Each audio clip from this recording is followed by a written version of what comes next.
Yeah. Good evening. My name is Bhaskaran. Uh, I am from basically belongs to Kerala. I taken my diploma in mechanical engineering. I started my career from different automobile companies, and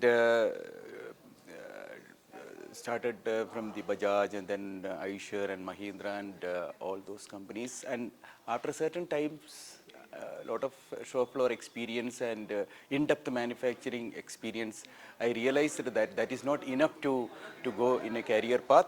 So there, what happened, and in 2016, I associated with Symbiosis Distance for Learning, where I got a lot of insights about the operations, the in-depth of the manufacturing, and a lot of strategies, and the all lean manufacturing technique, etc. So I experienced all those things through Symbiosis almost 2.5 years.